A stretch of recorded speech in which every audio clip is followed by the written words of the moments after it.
उपमुख्यमंत्री एवं आईन मंत्री तांकर मंतव्य देले सी मंतव्य आम समस्त को आहुरी व्यथित करिछि।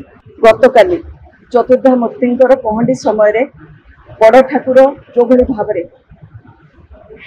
पड़गले तले पड़गले समस्त को से घटना अत्यंत मर्माहत करिछि, व्यथित करिछि। जे कोनसी लोक जी भी भगवान को टिके भल पाती, जी चतुर्धामूर्ति को टिके भी मने पकाती, तांको पाई इटा गोटे अत्यंत लज्जाकर घटना होती, जो कि 4.5 कोटी ओडिया आज समस्ते कांदुचंती, मन दुखरे अछंती।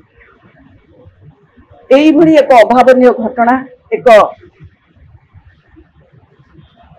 अत्यंत लज्जाकर घटना विषय रे आमे भाबिथिलु जे किछि सरकार से विषय कथबार्ता करिवे, किंतु जो भली भावरे उपमुख्यमंत्री एवं आईन मंत्री तांकर मंतव्य देले सी मंतव्य आम समस्त को आहुरी व्यथित करिछि।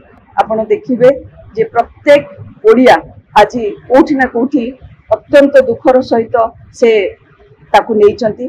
से माने कहिले जे ये होची महाप्रभुंकर इच्छा। एटा अत्यंत दुख समस्त को देइछि, समस्त को मर्माहत करिछि। आमे समस्त को अनुरोध करूछु सरकार नीलाद्री विजय पर्यंत यही रथ यात्रा को सुचारू रूपे तुलांतु एवं जेमिति महाप्रभुंकर कौन सी असुविधा न हुए रथ यात्रा रे सेमिति कार्यक्रम करंतु। समस्त को आमे अनुरोध करूछु समस्त एथिरे सहयोग करंतु। धन्यवाद, नमस्कार।